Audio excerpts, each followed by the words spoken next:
Now move to question time, and I'll call Senator Birmingham.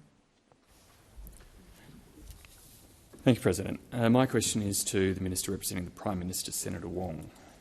I refer the Minister to statements by French President Emmanuel Macron that, quote, nuclear energy is a source that is necessary to succeed for carbon neutrality in 2050. I also refer to statements by the United States Special Envoy for Climate, John Kerry, that, quote, we can't get to net zero 2050 unless we have a mixture of energy approaches, and one of those elements, which is essential in all the modelling I've seen, is nuclear, end quote. Does the Albanese government agree with President Macron, Secretary Kerry and many other world leaders that more nuclear energy generation is an essential requirement to achieving net zero? Thank you, Senator Birmingham. Minister Wong. Well, I have to say, President, I am surprised to get a question about what President Macron said from the coalition. But obviously they are very keen to press the nuclear energy point. There are countries around the world which many decades ago made a decision to go down the nuclear path. Some of the countries that you have referenced are amongst those. Australia made a choice not to do that, and Australia has made a choice to look to the comparative advantage that we have when it comes to the cheapest forms of energy, which is firmed renewables. We have more sunlight that hits our landmass than any other country. We know that we have so many untapped resources when it comes to renewables, and I appreciate that the opposition are on this, very committed to the nuclear path. I understand Mr O'Brien has said that he'd be happy to have one in his electorate. That's a matter for him. But we will focus on the form of energy which is the cheapest form of new energy, which is renewable energy, rather than what is frankly an ideological agenda from those opposite when it comes to nuclear.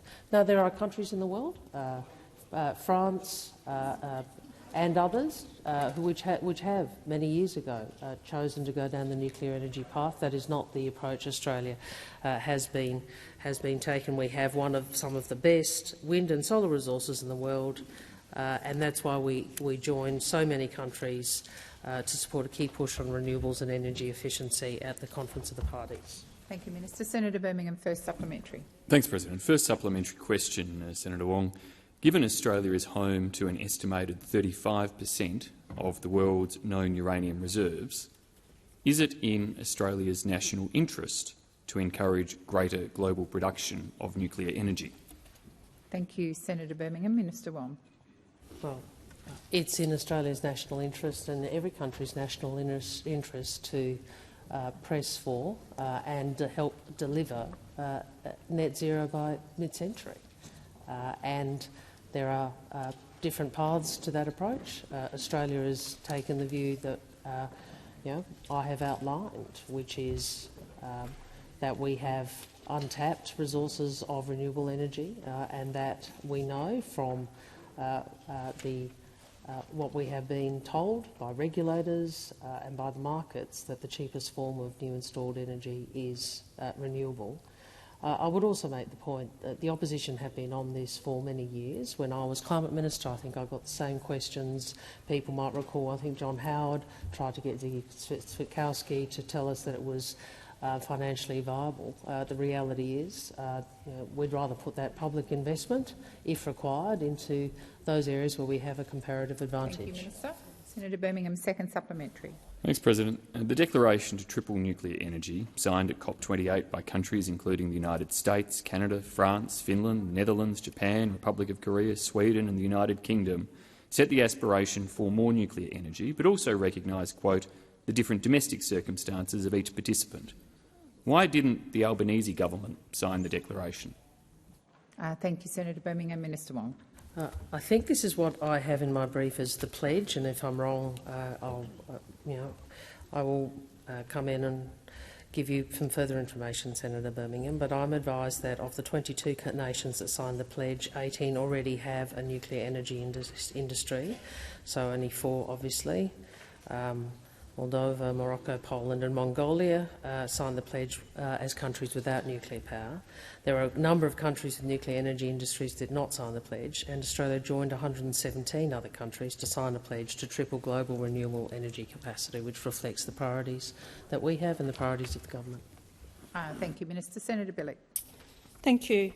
My question is to the Minister representing the Minister for Health, Senator Gallagher. There are now 47 Medicare urgent care clinics open across Australia. These clinics are designed to enable Australians to access urgent care in a primary care setting rather than attending a hospital emergency department. Could the Minister provide the Senate with an update on recent clinic openings, how many people are using the centres across Australia and how these clinics are helping Australians to access urgent health care when they need it? Thank you, Senator Bilyk. Minister Gallagher. Thank you, President, and I thank Senator Bilyk for the question and acknowledge the opportunity I had to visit the Family Planning Tasmania with Senator Bilyk to open the endometriosis and pelvic pain clinic earlier this year. It was a great opportunity again to extend primary health care and try and take some pressure off hospital emergency departments, but there are now 47 Medicare urgent care clinics open and operating, including the Alice Springs Medicare Urgent Care Clinic, which opens today. 47 clinics running, and with 58 to be open by the end of the year. The Medicare, as senators know, the Medicare urgent care clinics are 7-day-a-week, extended hours, open to walk-in patients who need urgent but non-life-threatening care, either for themselves or, of course, for their children. And we're getting some excellent examples of how these clinics are meeting the needs of that patient group. We had a young patient and his mum who went to the Ipswich clinic with a suspected broken wrist from playing basketball for the young child. He was triaged in just 5 minutes. He was seen shortly after by a doctor. He was x-rayed, he was treated with a splint, and he was connected for a physio appointment the following week. This was all done within 2 hours. Another patient took her daughter to the Penrith Medicare Urgent Care Clinic when her daughter sustained a possible ankle fracture from playing soccer. Her daughter was seen, x-rayed and discharged with a cam boot in less than 1 hour. The patient's mum said, "Why would anyone go to the emergency department with this sort of injury when the Medicare Urgent Care Clinic can deal with it so quickly?" So far across Australia, there have been more than 75,000 presentations to Medicare urgent care clinics, nearly a third of patients under 15 years of age, a third of visits on the weekend, and on weekdays more than 1 in 5 visits have taken place after 6 p.m. Thank you, Minister. Senator Bilyk, first supplementary. Thank you, and it was a pleasure to spend time with you in Hobart too, Minister. One of the aims of opening Medicare urgent care clinics is to help ease the pressure on busy emergency departments across the country. Is the Minister aware of whether the Medicare urgent care clinics are having any impact on the number of presentations to hospital emergency departments? Thank you, Senator Bilyk. Minister. Thank you, President. I thank Senator Bilyk for the supplementary. These clinics are not just providing high-quality urgent care when and where people need it. They're doing so free of charge.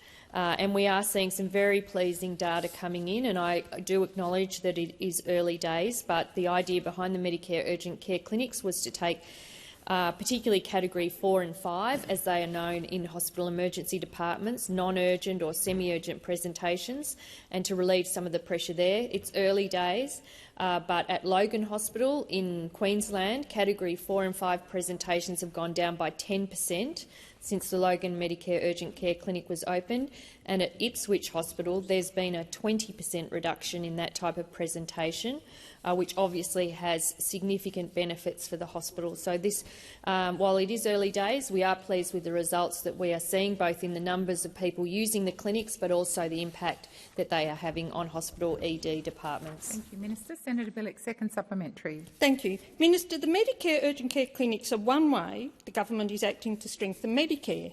How do the urgent care clinics complement other steps the government is taking to strengthen Medicare, and why is the government so determined to strengthen Medicare after a decade of cuts and neglect? Minister. Thank you very much, President. I thank Senator Bilyk for the question. Well, the Medicare urgent care clinics are just one part of our program to strengthen Medicare. In the budget this year, we've had the bulk billing incentive and tripling that bulk billing incentive, really making a significant difference. Some doctors' groups have called it game-changing in terms of being able to use and continue to use bulk billing for patients, but also through our delivering cheaper medicines. Again, I went through last week some of the savings that we've seen for people in the order of $20 million per month from having cheaper medicines and cheaper scripts. But those things together with our Medicare urgent care clinics, the work we're doing around workforce, the work we're doing to negotiate a new pharmacy agreement, it's all about ensuring that we are strengthening Medicare and making healthcare accessible and affordable to Australians. Thank you, Minister. Senator Cash. Thank you. And my question is to the Minister representing the Prime Minister, Senator Wong. Minister, how many detainees, including pedophiles, rapists, murderers and a contract killer, have now been released into the Australian community? And how many of those has the government tried or are trying to resettle in another country? Minister Wong.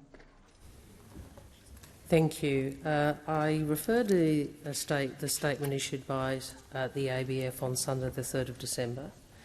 And I understand in that the Australian Border Force confirmed that 2 detainees, one in New South Wales and another in South Australia, have recently been charged and one individual remains in police custody.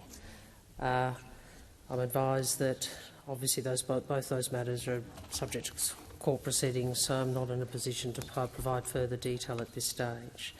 In relation to this cohort, as the Shadow Minister would be aware, the government, in addition to standing up a joint police operation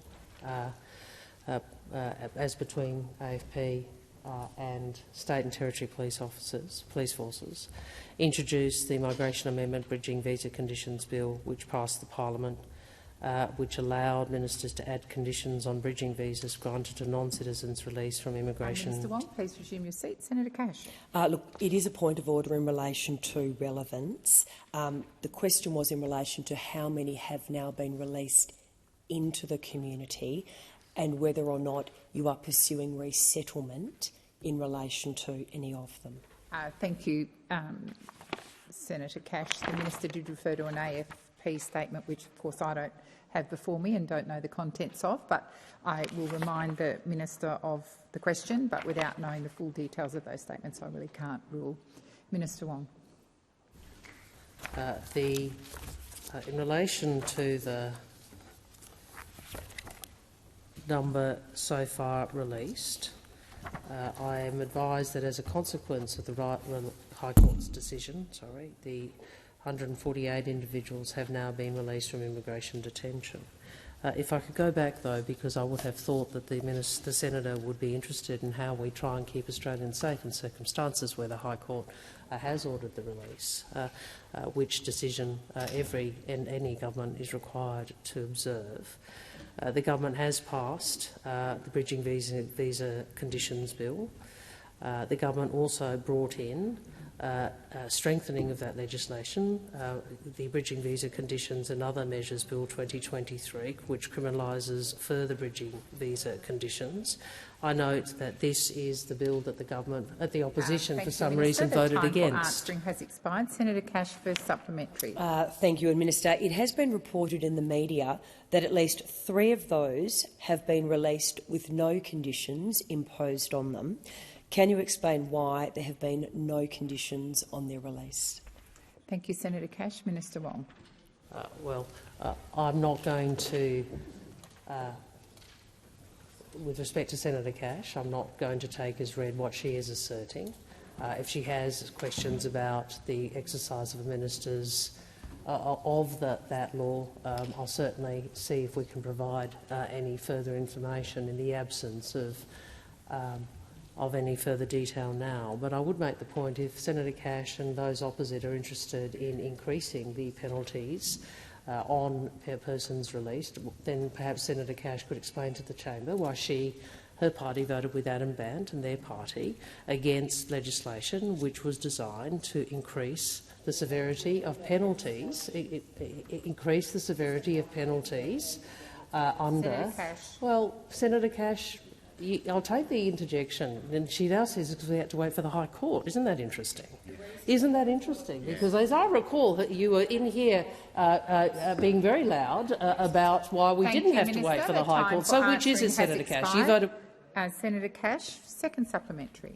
Thank you. And Minister, will the government provide details to the Australian people on why it was necessary to release each of the 140 detainees into the community, including pedophiles, rapists, murderers and a contract killer? Thank you, Senator Cash. Minister Wong. First, we are providing briefings to the opposition, which Senator Cash is aware of. Secondly, this goes to the fundamental point. These individuals have not been released because the government made a determination that they had to be released. These people are being released as a consequence of the High Court decision, which struck down laws that you had in place. Not the first set of laws of yours that they have struck down. We don't believe that you actually make people. Senator Cash. Well, Senator Cash, I know you want to interject a lot on this, but I would make this point. You are supposed to be the Shadow Attorney General. Yes, the Shadow Attorney General understands the separation of powers. The Shadow Attorney General should understand that a government under the Westminster system does not act like an autocratic dictatorship and actually does what the court says. I know that Mr Morrison wanted a very different approach in robo-debt. Order. Senator Waters. Thanks, President. Before I start my question, can I just, on behalf of the Greens, convey my deep condolences to all of you for your loss. I'm so sorry to hear of Ms Peter Murphy's passing. My question is to the Minister representing the Minister for Climate Change and Energy, Minister Wong.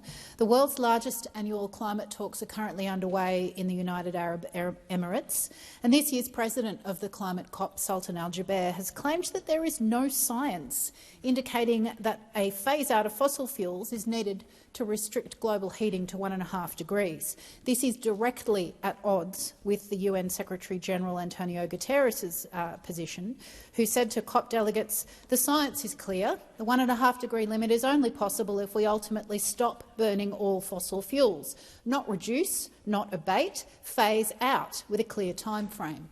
Does the Australian government support the UN Secretary-General and the world's climate scientists in condemning this harmful fossil fuel industry spin? Thank you, Senator Waters. Minister Wong. Well, we support our targets, which are include in excess of 82% renewables in our grid by 2030 and net zero by 2050. I've said in this chamber to you, Senator, and to others in your party, that we recognise the scale of transformation of Australia's energy grid and energy sources that is required on that. Australia is a very fossil fuel intensive economy, and we've benefited from that economically over many decades. But that is no longer the world in which we live, and we have to live in a world where we can thrive in a net zero economy. And that means a massive transformation, and unlike the Greens, we have a difference of views about how you achieve that. I think the approach from the Greens seems to be you just stop. Well, we say you actually have to transform, you have to actually shift. You actually have to generate new capacity in renewables. And the measures that Mr Bone announced the week before last, or last week, I'm sorry, I'm losing the weeks towards the end of the year in terms of capacity investment, are designed to do that. So I don't, a lot is said internationally, a lot is said domestically. If I may say, I think too much of the climate debate has been a lot of rhetoric and not enough about policy. We're interested in policy that actually transforms the Australian economy so we can be the renewable energy superpower that we have sought to be for so many years, but has never been delivered. Senator Waters, first supplementary. Thanks, President. I note the 5 coal and gas approvals issued by this government. This year's COP President Sultan Al-Jaber is also the chief executive of the United Arab Emirates' state oil company, ADNOC. ADNOC has the biggest oil expansion plans of any fossil fuel company in the world. Does the government agree that an oil executive holding the COP presidency constitutes a serious conflict of interest and, as Al Gore has said, an abuse of public trust? Thank you, Senator Waters. Minister. Well, in relation to the quip at the start, I'd say QED. That's precisely the sort of response that there always is from the Greens. That you have to have. You're not actually interested in transformation. You're not actually interested in the economic policies which are required to ensure that we shift to renewables. You want a political protest over certain issues. Those are matters. I'm not going to respond to the assertions made in much of that. I'm not familiar with some of the assertions or that you're making. What we are responsible for is our approach. We have ambitious targets.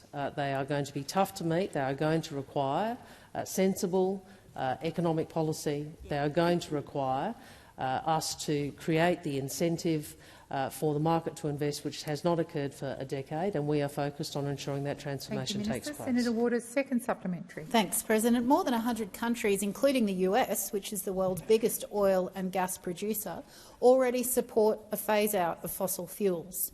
Will the Australian government join more than 100 countries at COP28 to ensure that a fossil fuel phase-out is included in the final COP28 agreement, or will you continue to side with coal, oil and gas companies? Thank you, Senator Waters. Minister Wong. I'm always interested in the binaries that the Greens decide to put up too. No, they're binaries that you choose to put up in order to make political points that don't actually do anything on the climate.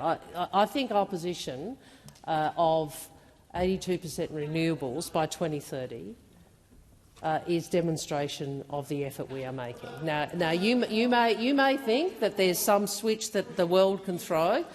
Well, I'm sure. Why don't you yell a bit more? I'm sure that'll fix the climate, Senator Whish-Wilson. I mean, the reality is your party does not have a single policy that I can see that will actually transform the economy. You want political protest and you want slogans, but not actually any policies around transforming the energy grid or the economy, which is a tough job, and it is one we are focused on.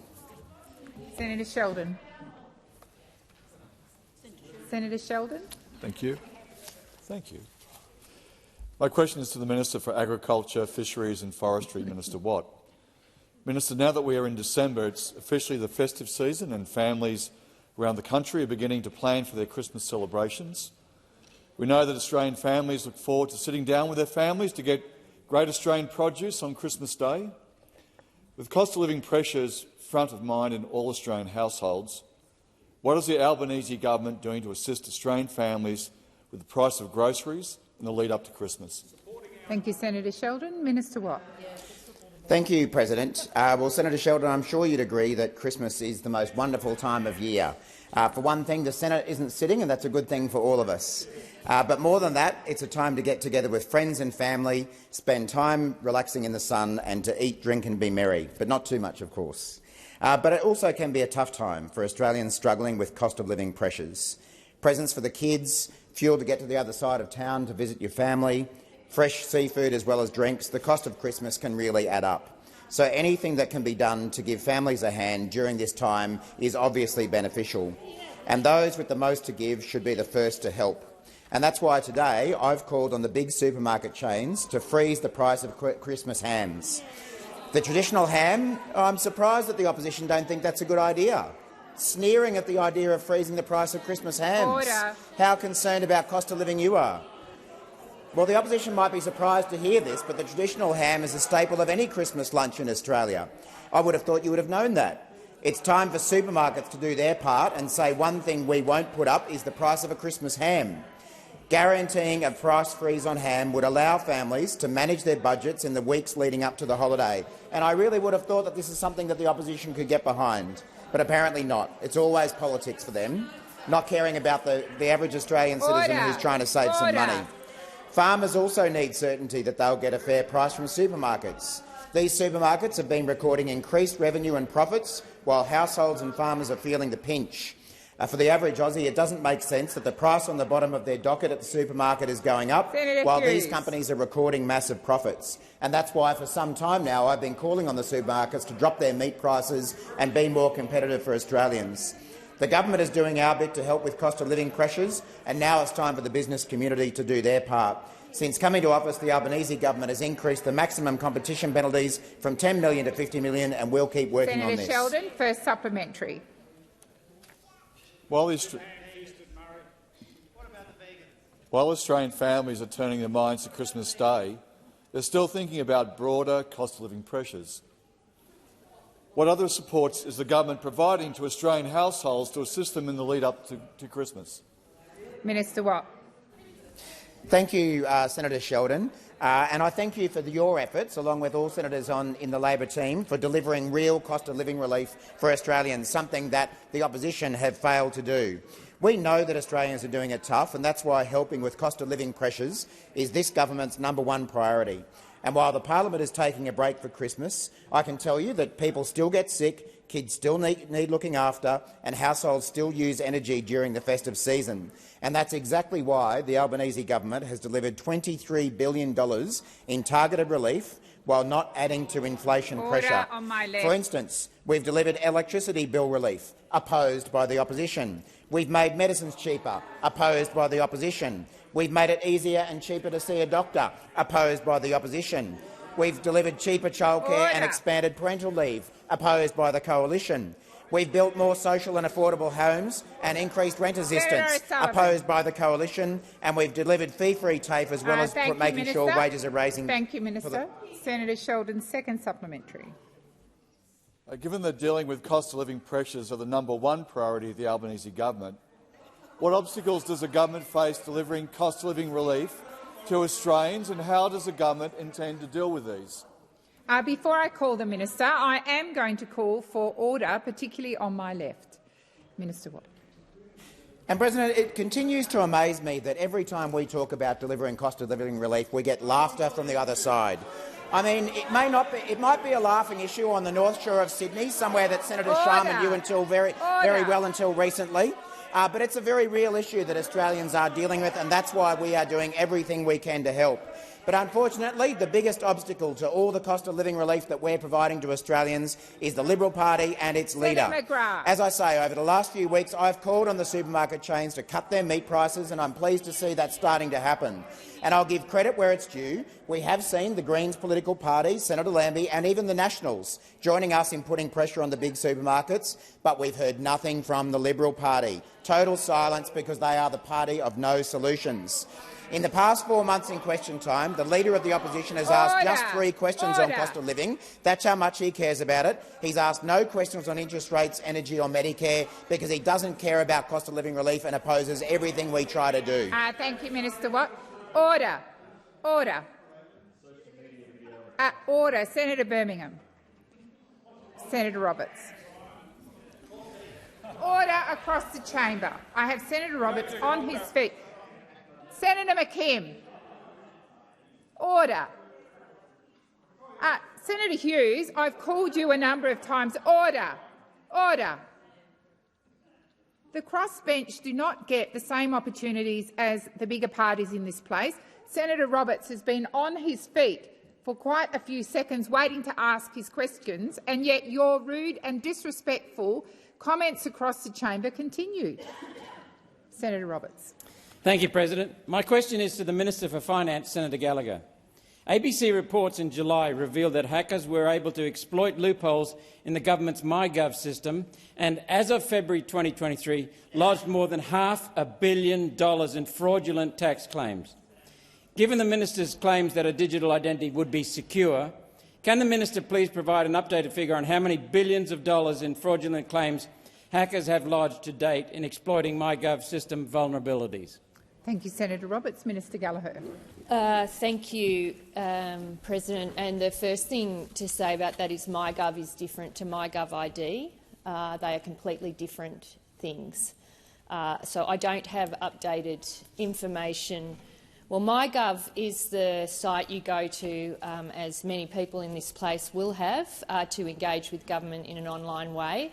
MyGov ID is a digital ID that you control and own and use for verifying your identity, and for MyGov ID for lodging, if you're a business, for engaging with the tax office in particular.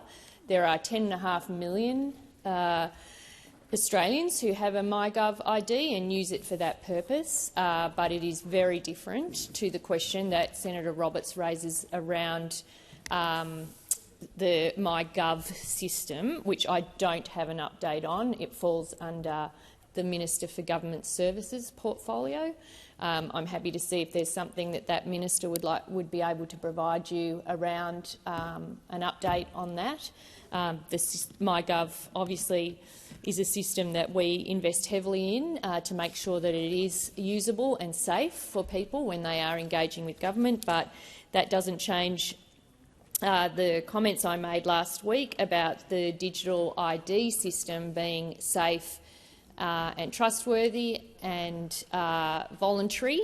If you're an individual, you will not have to have one of these digital ID, but if you do want one, the option is there, and it's a way of reducing the amount of information that government collects in order to verify your identity. So the two things, MyGov ID and MyGov, and I accept that they are similarly named, are very different things indeed. Thank you, Minister. Senator Roberts, first supplementary. Thank you. Minister, in June, Russian hackers compromised top-secret Australian Defence Force data. In July, NDIS participants were exposed in a data breach and the Department of Home Affairs leaked personal small business information. In August, the Department of Veteran Affairs leaked medical data. In September, Australian Federal Police data was hacked. Minister, why is it falsely claimed that the government's digital ID is secure when the government can't keep data secure? Thank you, Senator Roberts. Minister Gallagher.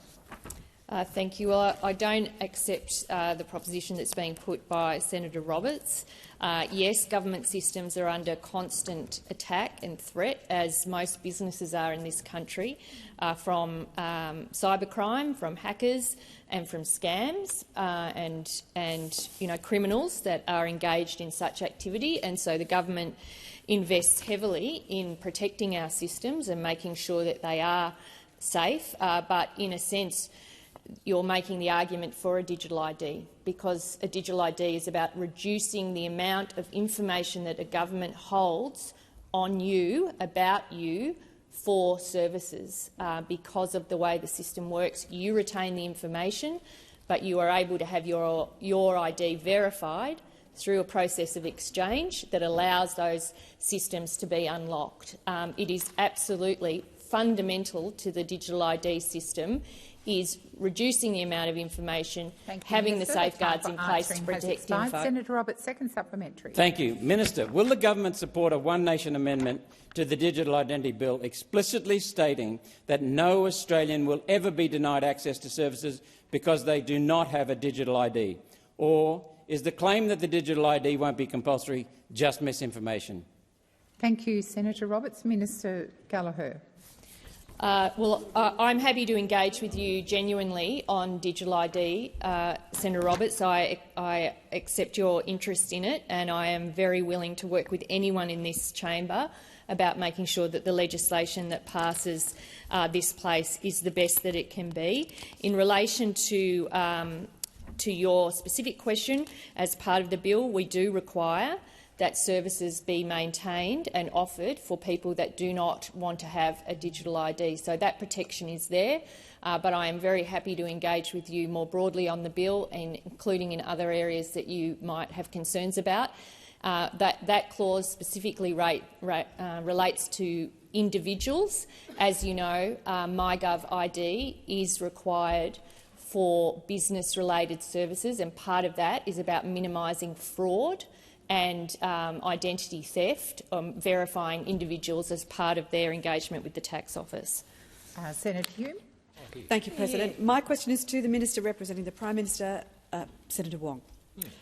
Should Australians prepare to live with interest rates being higher for longer, as forecast by ANZ CEO Shayne Elliott? Thank you, Senator Hume. Minister Wong. Well, what Australians will have or do have is a government that is working very hard to fight inflation.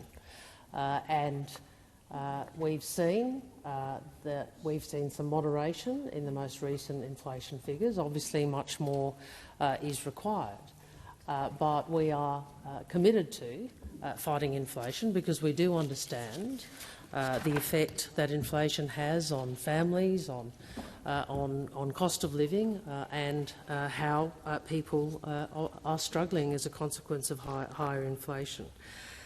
We know that we're focused on fighting inflation. We know that the opposition are fighting anything but inflation. What we know is that a number of the measures that ensured Minister Wong, please resume your seat. Senator Hume. Madam President, on relevance, I mentioned interest rates, not inflation, and the minister is yet to actually use the phrase interest rates. As you know, Senator Hume, I can't put words into the minister's mouth. Senator Hume, you're not in a debate with me. You're not in a debate with me. Please resume your seat.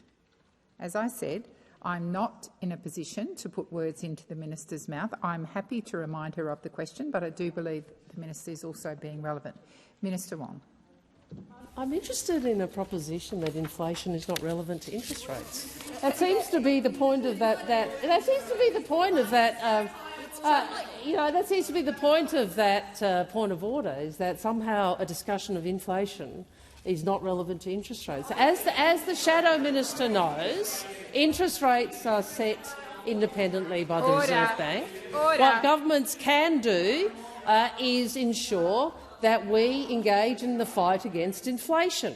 And unfortunately, when we've needed, and the Australian community have needed allies in that, instead they've had an opposition determined to oppose the measures that the government is seeking to put in place to fight inflation. I mean, I would remind the Shadow Minister that without our energy plan, electricity prices would have risen 18.8%. 18.8%. Instead of 8.4. So you're happy for electricity prices to go up nearly 19%. That's the position of the opposition. Energy price relief that you voted against. Has expired. Senator Hume, first supplementary. Thank you, President. Is the ANZ CEO correct when he states that the rate of current government spending will keep interest rates higher for longer? Thank you, Senator Hume. Minister Watt.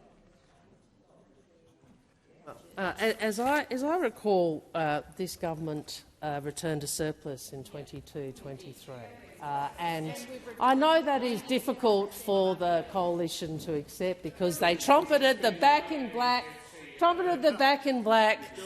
the mugs out, were quite triumphant, but then, of course, didn't actually deliver one. And I know that's very hard for them to accept, President. But the reality is this is a government that returned a surplus of $22.1 billion in 22-23. It was a dramatic improvement from the forecast, nearly $78 billion deficit that we inherited. In fact, that is a $100 billion turnaround, the biggest nominal budget improvement in Australian history.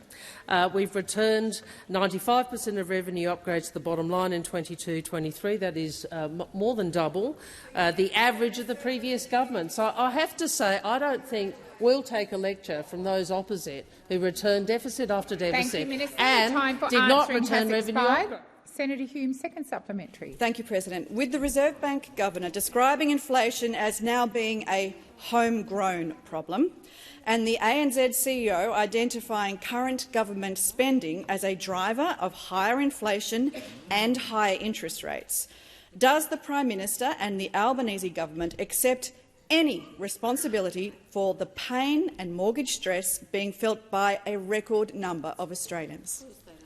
Thank you, Senator Hume. Minister Wong.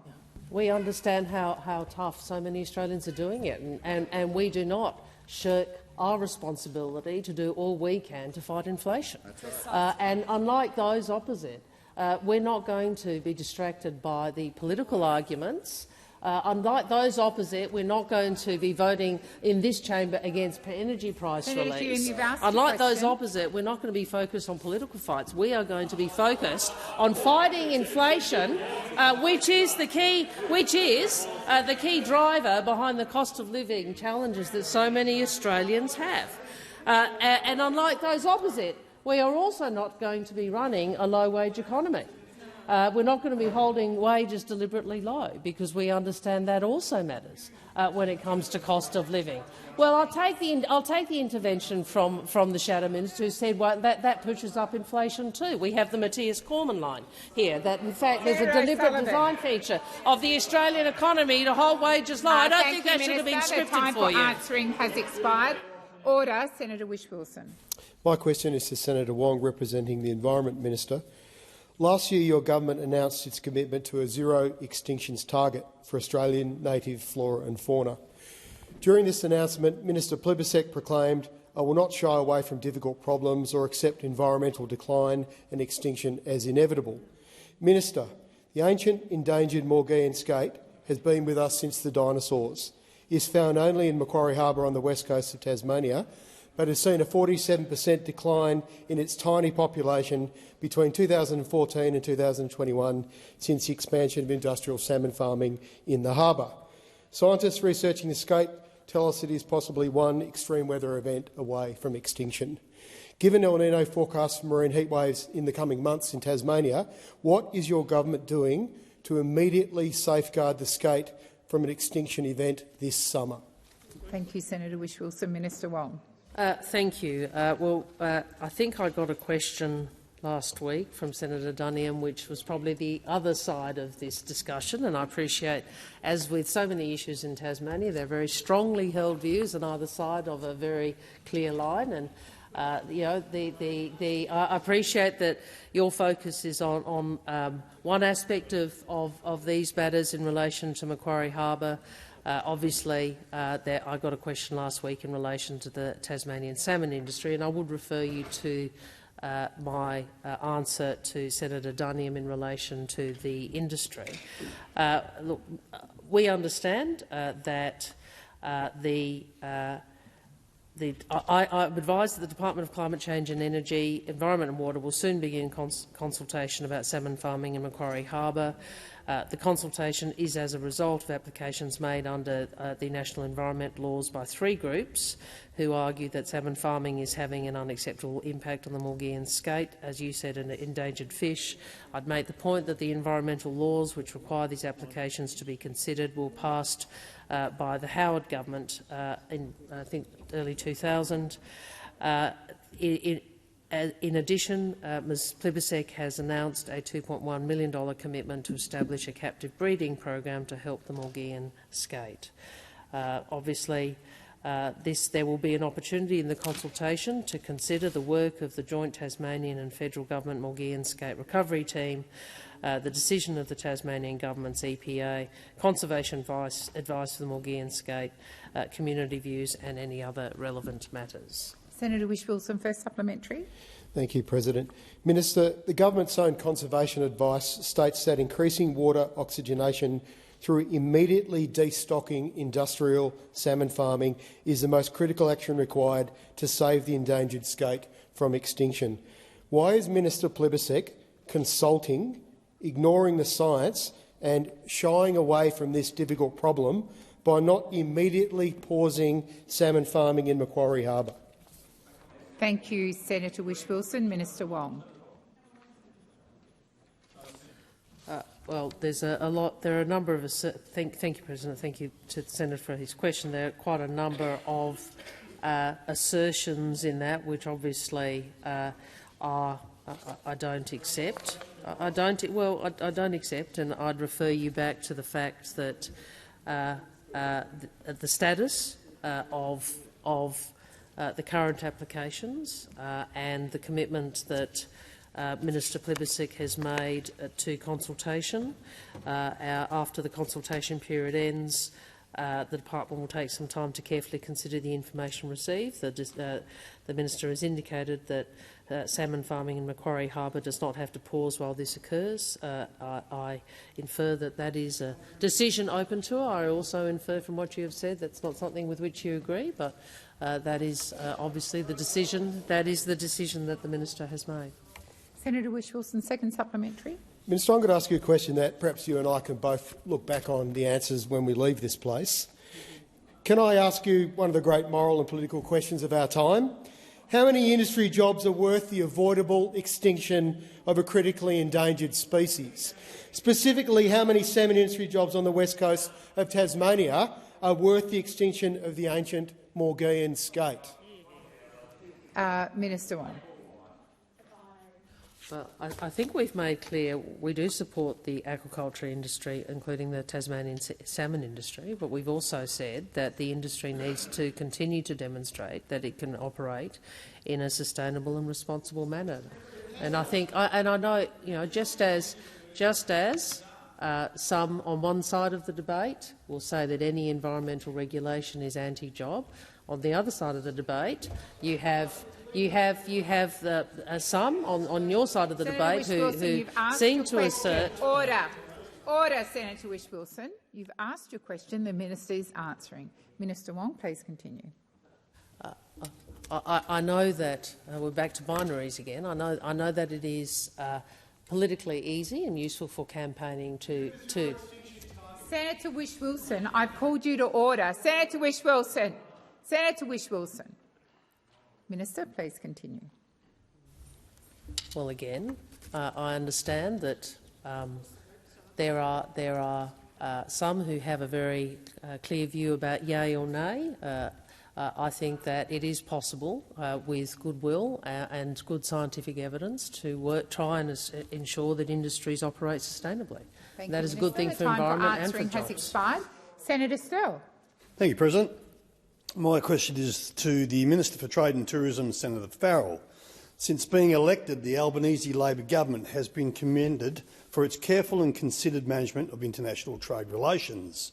This praise has come from all quarters, including from the agriculture, resources, manufacturing and the service sectors, as well as civil society and the labour movement. Australian exporters in particular have benefited. They felt they were let down badly by the former coalition government.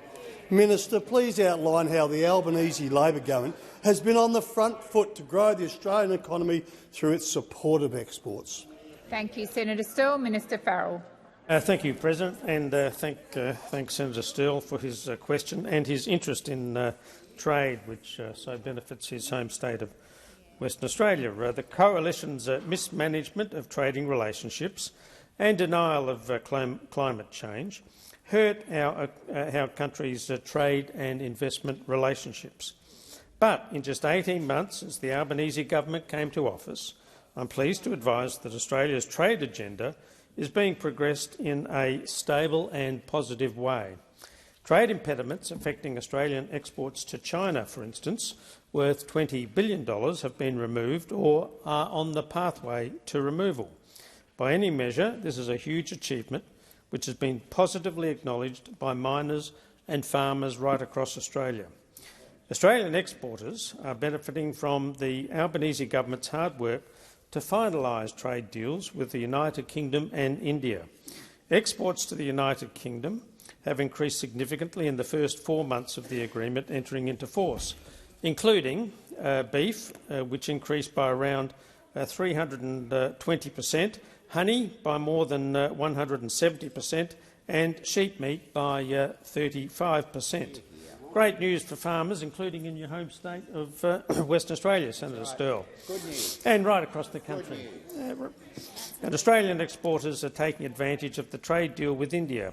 Agricultural exports have grown by 86% in the first 7 months of 2023, and exports of manufactured goods, such as pharmaceuticals, wood and paper products, cosmetics and medical devices, have increased markedly.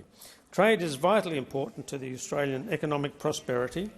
More exports mean more higher-paying jobs for Australian workers. Senator Sterle, first supplementary. Thank you, President. Now, under the steady stewardship of the Albanese Labor government, many of the trade impediments imposed by China when the coalition government in power has now been removed, which is particularly great news for the Australian mining and agriculture sectors. I know you can and I know you will, Minister, but please identify Australian exports to China that are directly benefiting from a mature hand on the trade policy tilt. Minister Farrell. Thank you, thank you, President, and thank you, Senator Sterle, for those wonderful words. The Albanese Labor government is working hard to stabilise our relationship with China without compromising on what is important to Australians.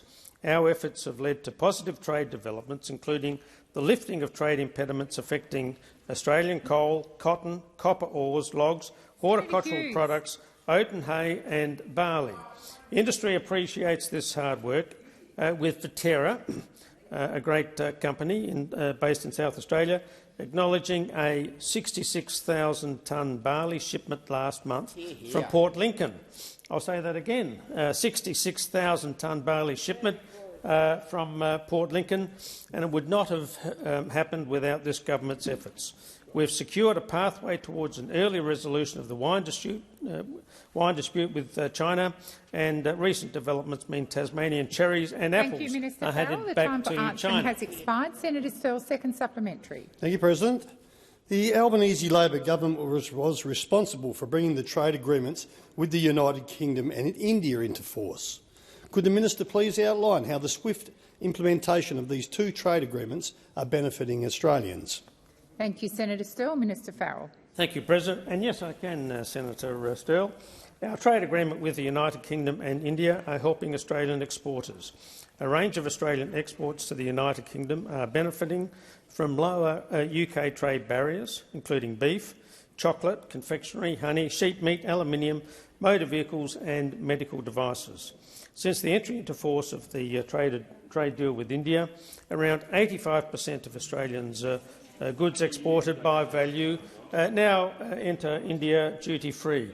Australians are expected to save about $200 million annually in import duties paid on UK goods. Both the United Kingdom and India trade agreements are supporting Australian jobs and helping with cost of living pressures for Australian families. This government's trade agenda is delivering for all Australians. Thank you. Senator Canavan. Thank you, Madam President. My question is to the Minister representing the Minister for Infrastructure, Transport, Regional Development and Local Government, Senator Watt. Last week we had the extraordinary spectacle of the Queensland Deputy Premier travelling all the way down here with a delegation of mayors to demand that the government restore funding for Brisbane's Olympics infrastructure, budgeted by the former coalition government. On Saturday, the former chairman of the Australian Olympic Committee, John Coates, panned the government's changes, saying that we certainly had all the commitments at the time when we went forward with this bid, and they've been confirmed previously, and I'm struggling to see how they can now renege on them. Did the government consult with the Australian Olympics Committee about the potential impacts on Games preparedness before putting projects like the Sunshine Coast Rail at risk? Thank you, Senator Canavan. Minister Watt. Thank you, President. And Senator Canavan, thank you for the question, because it gives me an opportunity to point out that the coalition government, while making promises about funding of infrastructure for the 2032 Olympic Games, of course did not commit or provision in the budget one single cent. Now, the last time I looked at building construction costs, you don't really get a stadium for 0 cents. You don't get a road for 0 cents. You don't get a rail line for 0 cents or for $0. And that's exactly the amount that was committed by the former coalition government and, of course, has been improved upon by the Albanese Labor government. And that's why the budget that we handed down this year, the 23-24 budget, actually delivers real funding, not just promises, on the Australian government's funding commitment towards the 2032 Games. And over the forward estimates, $504 million has actually been firmly committed in the budget papers, not just promises, firmly committed in the budget papers towards the Brisbane Arena project, and $512 million towards the 16 new and upgraded venues across south-east Queensland, which is a total of $1.076 billion. In total, the Albanese government— Watt, please resume your seat. Senator Canavan. Thank you, Madam President. Look, my question was a very simple and direct one. Just did the government consult with the AOC? And the minister's gone nowhere near that today. I'm not sure I'd call it a simple one. There was a fair bit of preamble in there, but I'm happy to remind the Minister. I'll draw the Minister to that part of your question, Senator Canavan. Minister. The government, of course, consults with the AOC, the Queensland Government and various other partners in the delivery of the Olympics infrastructure on a regular basis. And I know from previous reports that both the Queensland Government and the AOC has been very pleased that they now have a federal government in place that is actually prepared to deliver real funding for the Olympics infrastructure rather than the hollow promises that we had from the former coalition government. So, as I say, in total the Albanese government is delivering $2.5 billion for the Brisbane Arena development and up to $935 million for the minor venues program. This is real funding, not just promises. Thank you, Minister. Just a moment, Senator Canavan. Senator Mackenzie, I am going to ask you to withdraw the comments you made as the Minister was speaking in regards to mistruths. If it assists the chamber, I withdraw. Thank you. Senator Canavan, first supplementary. Thank you, Madam President.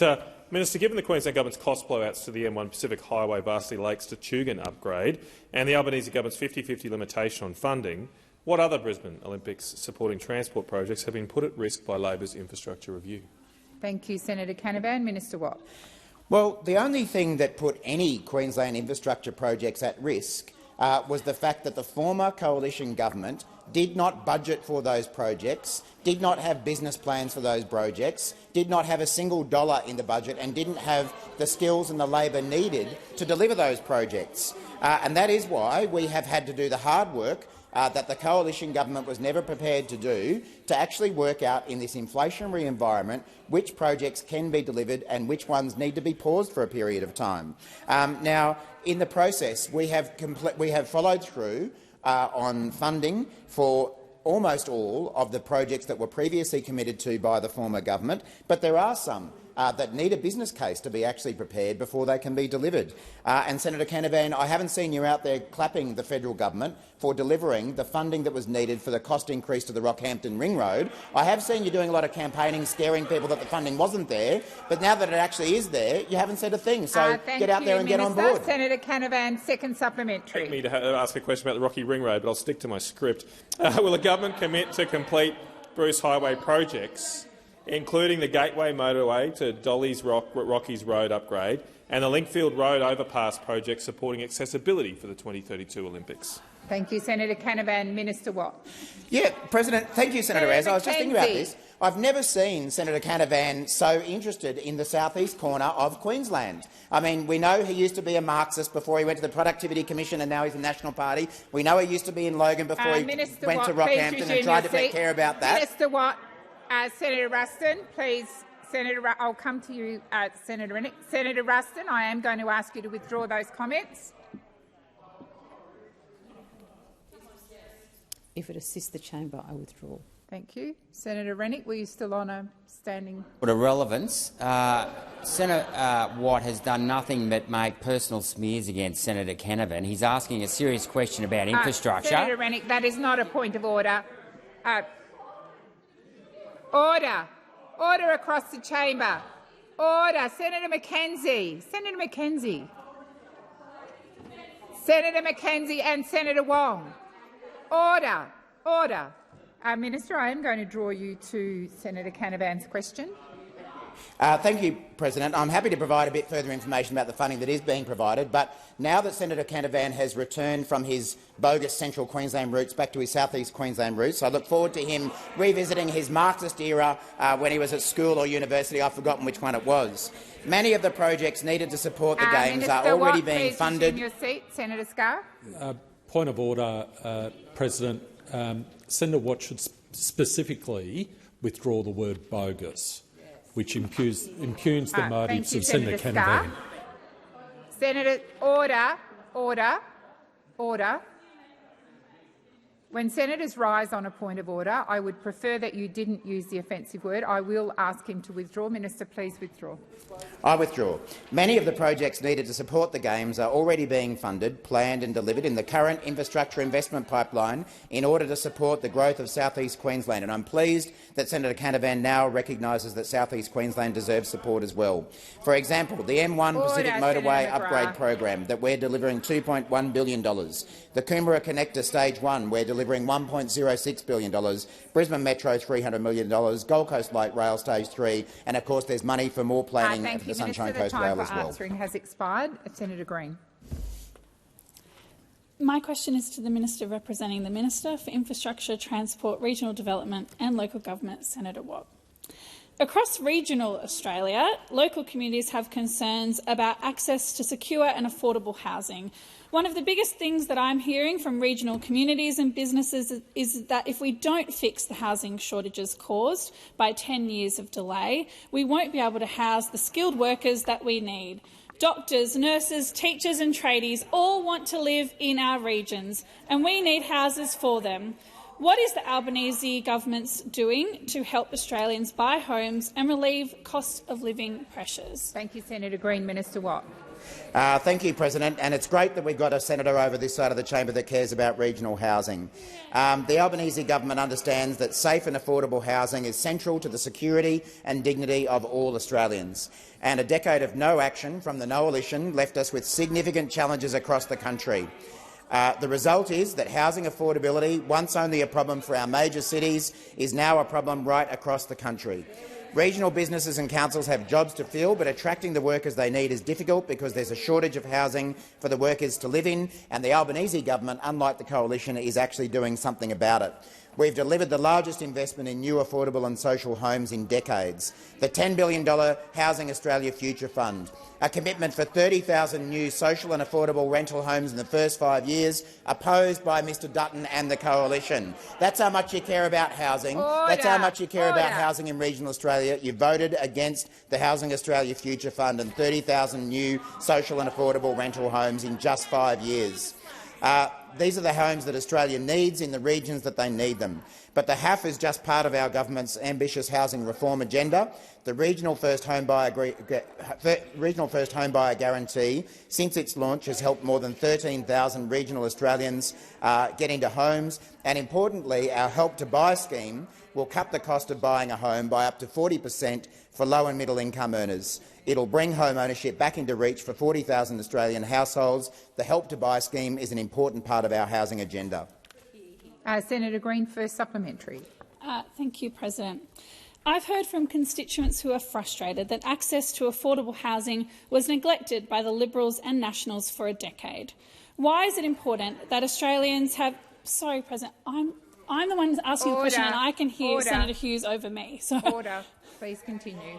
Why is it important that Australians— Senator Hughes, why is it important that Australians have safe and affordable housing, and what action is the government taking to get around obstacles to this? Thank you, Senator Green. Minister Watt. Great question, Senator Green. And as you know, safe and affordable housing is vital, not only to protect our way of life, but for the continued economic prosperity of our regional areas. But unfortunately, it appears that there is a new alliance in Australian politics, a new coalition that continues to stand in the way of access to housing for Australians. And all of a sudden, Senator McKim is looking very guilty, very guilty. The coalition of the unwilling between the National Party, the Liberal Party and the Greens political party stands like a dam wall to block every effort the Albanese government makes to build new homes.